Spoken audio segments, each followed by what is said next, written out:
Nós encontramos na Bíblia que Jesus muitas vezes ficava sozinho, procurava estar sozinho.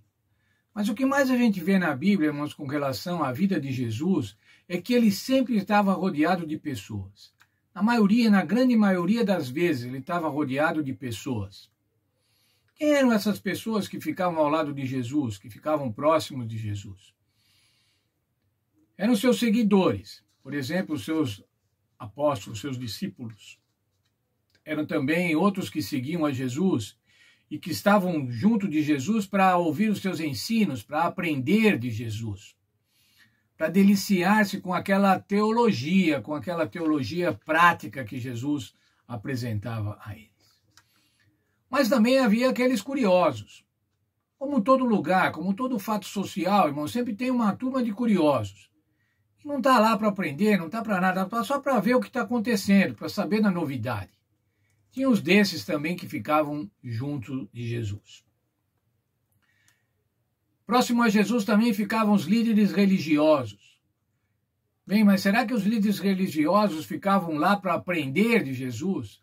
Não, irmãos. A maioria deles, a grande maioria deles, ficava lá para ver se podia pegar Jesus em alguma contradição, pegar Jesus em algum pecado para acusar Jesus. Junto de Jesus ficava o povo humilde. O povo humilde que ouvia as palavras de Jesus, as palavras de carinho de Jesus, que via a compaixão de Jesus. Também a Bíblia mostra que Jesus ficava próximo de crianças, abençoava as crianças. Mas muitos que ficavam próximo de Jesus, irmãos, estavam doentes. Estavam com doenças graves, com doenças crônicas e queriam de Jesus a cura. Quando nós estamos doentes, irmãos, o que nós queremos? Nós queremos a cura.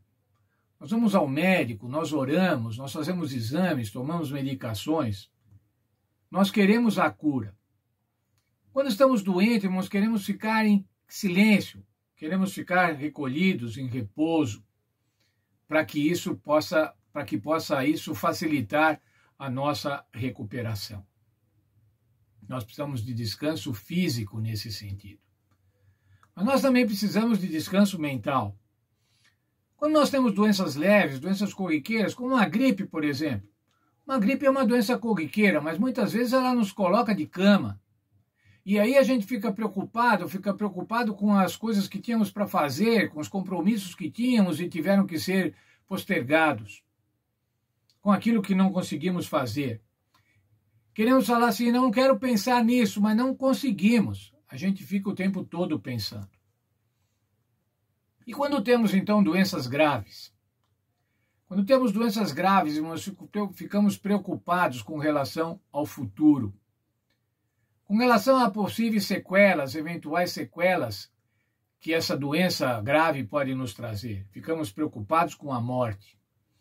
Muitas vezes, irmãos, ficamos preocupados também e perdemos o descanso porque entendemos que a tal doença pode ter sido fruto de más escolhas que tenhamos feito anteriormente. Por exemplo, um câncer de pulmão pode ter sido por conta de fumo, do hábito, do vício do cigarro. E agora que você está acometido dessa doença, você se arrepende. Além da doença, você tem o peso mental de se arrepender. Pode ser que você tenha adquirido uma cirrose, uma hepatite, por conta do excesso de álcool. Pode ser que você tenha adquirido uma doença porque foi negacionista com relação à vacina. Eu conheci uma família, irmãos, que havia 2 crianças que tinham poliomielite, porque o pai foi negacionista com relação à vacina.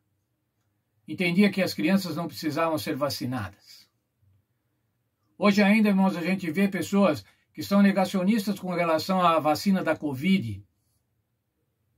Queira Deus que não adquiram a Covid, para ter que, além de conviver com a doença, além de tratar da doença, ter que tratar da sua cabeça, de dizer assim, não tomei a vacina. Lá, irmãos, no livro de Marcos, no capítulo 2, nos apresenta o paralítico de Cafarnaum. E é esse um dos milagres de Jesus que nós vamos estudar nesta semana. Diz que Jesus estava em Cafarnaum e muita gente tinha ido ver Jesus.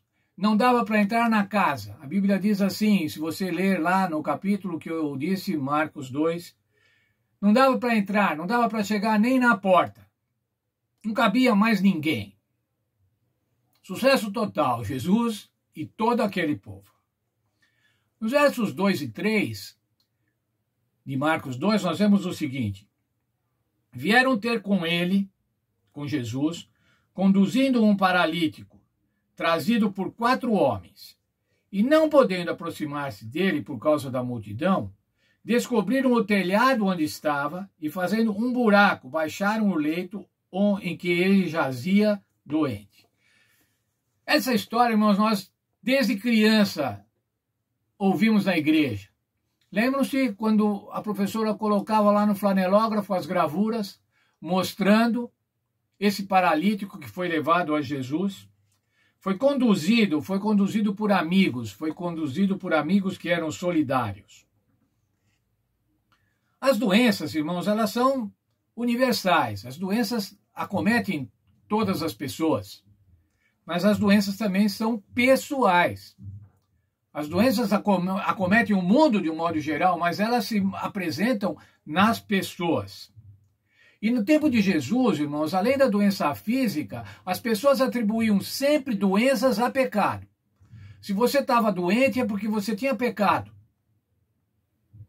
Não é assim, irmãos. As doenças acontecem porque esse mundo não anda de acordo com o plano de Deus. Independente de você pecar ou não, pecadores ficam doentes e crentes que pecam menos, vamos dizer assim, se é que isso é verdade,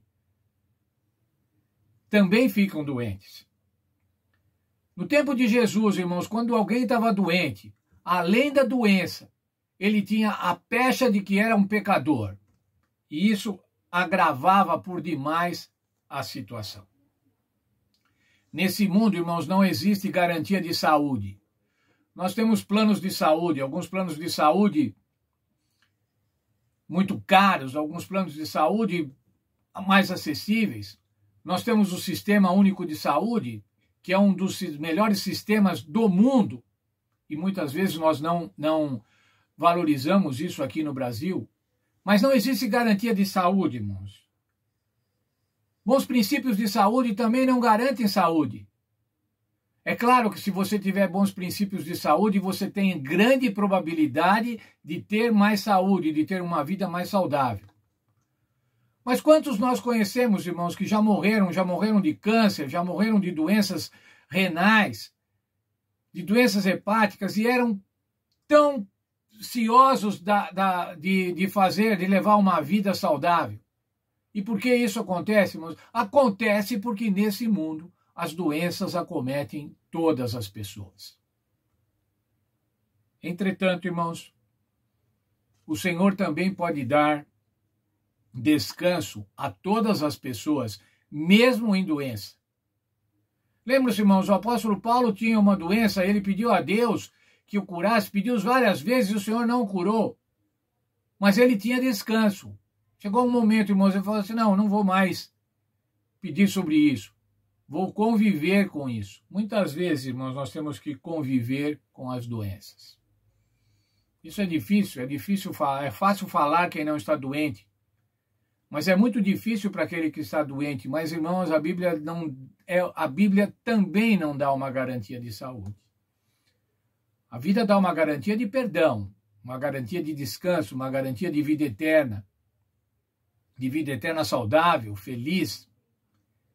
E essa deve ser a motivação do nosso descanso. Mas antes de concluir o estudo dessa lição, eu queria salientar um aspecto. Veja lá, vieram com ele conduzindo um paralítico, trazido por 4 homens. O que aconteceu, irmãos? Tinha um homem doente, tinha um homem precisando. E o que fizeram seus amigos? O levaram a Jesus. Vamos levá-lo a Jesus.